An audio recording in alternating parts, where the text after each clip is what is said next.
Welcome to No Apologies on Beck. I am your host, Lori Hinz, and with me tonight I'm very pleased to have Kathy Skroch. Now, she is from District 26 presently, but she is also the endorsed candidate right now in the House of Representatives in North Dakota for District 25. So you're just going backwards a little bit. Yes, but the thing to keep in mind about that is about 3/4 of Richland County was in my district prior to the redistricting. So I'm really at home in this district as well, and happily received a solid, strong endorsement for candidate for the House again. So wonderful. Good for you. Well, we have had you on, we've tried to have you on before, and yes. We had some technical difficulties, which must have been so aggravating for you. I was afraid I was letting the studio down, because what happened was I was trying to connect with my iPad and just do a video chat, and I could not get audio. It would not connect me, and I was frantically trying to find a way of getting connected, and finally it linked up. Living on the South Dakota border, our cell phones drop just talking in our house, or when we're 2 miles from home, our cell phone service drops, and so we struggle with that. I am in North Bismarck, and if I travel in this one area by Loaf and Jug, literally it drops off too. There's this one spot that I'm talking to my husband, he's like, oh, she's gone again. So right. I can relate, but very frustrating when now you're on the show here. And so I appreciate you telling me you're going to be in town. I really do. Yes. So I wanted to talk a little bit about a bill that you worked on in the last session, in the 67th session. And it was about something that I've never heard of before. It was called Fitness to Proceed. Yes. Yes, and I have to give credit to the committee that worked on this. I was appointed, probably 4 years ago, to the North Dakota Supreme Court Task Force on Mental Illness, and because of my being a big advocate of finding solutions to getting care for people who suffer from mental illness and addictions and that kind of thing. So this bill draft came as a response to the court system and the jail system being forced to provide care for people who are suffering from psych breaks, from mental illness, from severe addictions, rather than channeling them through jails and courts, diverting them to the care they need. Oh, such a good idea. And so part of that whole picture is that people sometimes commit what would be considered crimes while they're mentally ill because of their lack of rational thinking and so forth. And so what we wanted to do was to create a criteria, a system to be able to get them to an analysis to see whether or not they are fit to appear in court, to defend themselves, to be able to testify, to be able to consult with legal counsel, and be fit to appear before a judge. That's what Fitness to Proceed is. Let's take a look at the bill. It is HB 1181, and that's just what the bill looks like right there. But we can drill down a little bit and look at some of the quotes in here. Fitness to proceed means a sufficient present ability to consult with the individual's counsel with a reasonable degree of rational understanding and a rational as well as factual understanding of the proceedings against the individual.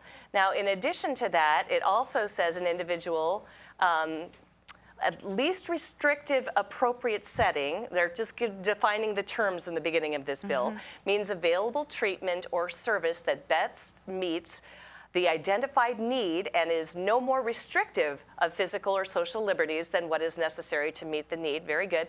And therapeutically appropriate treatment means treatment that provides the individual the greatest probability of improvement or cure, which is marvelous. It's destigmatizing, but yet explaining, okay, this is an action that is going to be because of a specific reason, and that would be mental illness. And the process that needs to be followed. And this is like a blight on America, where people who have committed crimes are thrown in jail are given no treatment there because Right. they first have to go through analysis. So there's a step-by-step process. So we don't want them in jail if they can be housed somewhere else. We hopefully get them to an analysis rapidly. Sure. And into a psych bed if necessary, Right. or to something less restrictive while they wait to recover, while they're being treated. And then once they are being treated, to have a timeline as to be able to determine how long do we have to get them to that level of being fit to appear in court. And if we can't get them there, how long should we wait before we decide this individual probably committed that act while they were not capable of being convicted of a criminal action? So we will have a time frame, and if we can't get them well by that time, then we drop the charges. Wow. Well, that's what I kind of pulled out of this. I put the next one on the screen, please, guys. This one here is another section in it where it says a defendant is presumed to be fit to stand trial, to plead, or be sentenced. An individual who lacks fitness to proceed may not be tried, convicted, or sentenced for the commission of an offense, and any report filed pursuant to this chapter regarding diagnosis, treatment, or treatment plans must be kept confidential, which is really marvelous that this is on there because it normally would not be, I'm sure. Must be kept confidential and may be reviewed only by the court or an appellate court, the state, the defense, the facility providing treatment as required by order of the court, and any other person as direction by the court. So you have at least some protection for that person as well. So it's kind of a collaborative effort between state's attorneys, maybe court-appointed attorneys, providers of mental health care.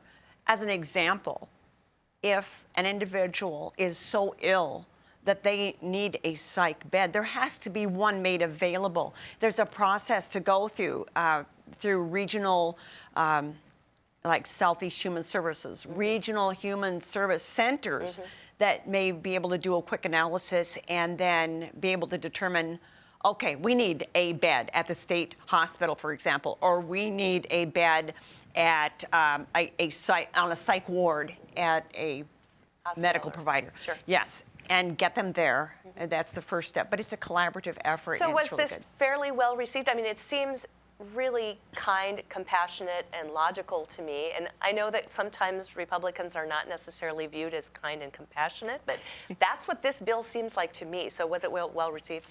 A long time coming. We had to have a piece of legislation to get there. This was the vehicle. It's a small segment of what we want to accomplish to complete that process of diverting them from the courts into care, into recovery, and hopefully to the closest provider to them for them to get back on their feet. Wonderful. And well received, yes, indeed. Really overwhelming support in both chambers and then signed by the governor. Welcome back to No Apologies on Beck. I am Lori Hinz, and with me once again, happy to carry over, is Kathy Skroch from District soon to be 25, currently 26. You got redistricted, but you are now the endorsed candidate. This is so confusing. Now for 25. So you're going from 26 to 25, right? Yes. Okay. Yes. It's, and it must have been delightful for everybody, all fruit basket upset in different parts of the state. You know what I find is that people get really confused about this because so many people don't follow even where their district lines are. And then when you just uproot everything, they don't even realize that I'm in a different district? Oh, I didn't know I was in a different district. Right. So, yeah, it's tough. But a lot of educating. Well, we're happy that you are endorsed by your new district and embraced by them already. That is wonderful news. And I think part of that is probably because of your very good, solid, conservative stances on things, Kathy. When I met you, I remember thinking, oh, this is my type of girl. I remember thinking that. I mean, I was in the Capitol, I remember when I met you. Thank you. And somebody introduced us, and I was like, okay, this lady knows her stuff. She's very, very conservative. You are a pro-lifer. Absolutely. You're a First and Second Amendment believer and lover. Absolutely. You are endorsed by a great deal of different groups, too. American Policy Alliance, American Family Alliance have given me their endorsement. I have been endorsed by North Dakota Right to Life as well, and that is an endorsement that I'm very pleased to have received. Spent a lot of time, I know we've talked about this, just touched on it, but after I lost a child from sudden infant death syndrome, my heart just ached for every baby that died by abortion, because those are by decisions. Right. Mine died by accident, and I thought of babies dying by a choice. It just seemed wrong to me. Some of the things, I don't know if you've seen recently, some of the things that they are showing online of pictures of babies just discarded is just absolutely heart-wrenching, and I can't even talk about it because I get incredibly verklempt. But, Right. ugh. Okay, and so that they sold, they're actually targeting the abortion type so that they can harvest a particular, like if you want to sell brain parts, you don't crush the head. Those kinds of things. I can't even. Appalling. It makes me nauseated, physically ill. Agreed. Now, you also have a really good rating with the people that Matt Schlapp is aligned with, the CPAC folks and the ACU, the American Conservative Union. And we have on this program previously used a lot of these just to show people what the ACU, because they do pick and choose really, really good metrics on what is conservative and what is not conservative. So let's show Kathy's rating there. And as you can see, solid red, solid right up high, and solid up there. Your lifetime rating 82, but your last session rating 87, which is really good. Congratulations. Well, thank you. Now, the folks at ACU, they'll invite you to go and even like accept awards if you They did. Did they? I was invited to Florida to receive my award personally because of the cost. I thought, you know what? If I'm going to spend $4,500, I'm going to spend it on a campaign and get more mileage out of it than going there and getting my picture taken. It's a great honor, regardless of whether you had to go there or not. It really is. Yes, really I would good. love to have gone. Now, you were highly rated, but you also have a real love for agriculture and agricultural lands, and you and I have talked about this extensively. Yes. There is something going on right now, and I referenced the 30 by 30 land grab because Trent Luce is all over that, but this is what we're going to talk about. This prairie pothole stuff is the land easement stuff is just astounding to me. Explain it to our audience a little bit, Okay, Kathy. so back in 1965, and I hope I get all my numbers right, but there was the Stamp Act passed by Congress, and what that enabled was agreements to be signed between land agents and landowners that would give Fish and Wildlife Service access to their wetlands. And people understood then that it meant water-holding bodies, areas that had cattails and so forth. And there was no delineation done at that time until 1975, when they realized, hey, we should be more specific about what area of land we mean when we say this is a wetland easement and we're going to compensate the landowner for this many acres in this amount.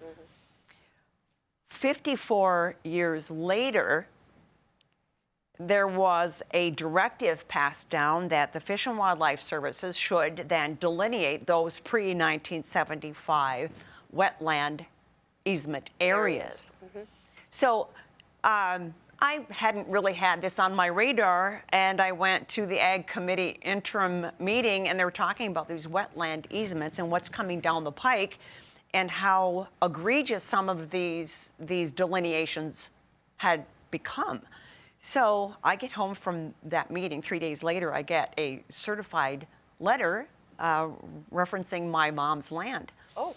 So there are 3 wetlands on my mom's land, and we've always known them. And on moderate years, we were able to farm the entire area. But there are 31 identified wetlands on my mom's land now, which means that there is no way to do any drainage at all. They've included the entire 160 acres, not not just the 19-acre wetland and the 5-acre wetland, but the entire piece. Now, why would they want to do that? They want to do that because there is no way on earth you could do any drain tiling, because there's a minimally 250-foot setback from any wetland area. And when you have it peppered, you keep drawing these circles, these 200 You cover everything. every square inch. And we were told by the gentleman at the Fish and Wildlife Service that oversees my mom land that when they talk about it, they mean they have jurisdiction over the entire 160 acres. This is an environmental thing, isn't it? I mean, yeah. And let's look, first of all, let's look at a map so we can see this area that is actually included in the prairie, pothole, wetland, and grassland area. This project covers Montana, North and South Dakota, Minnesota goes into Iowa. That is a huge area of land. And I think the most in North Dakota, if I'm not mistaken, just looking at the land mass there. Yep. Yikes. Yep. And so that whole area is peppered with wetland easement contracts.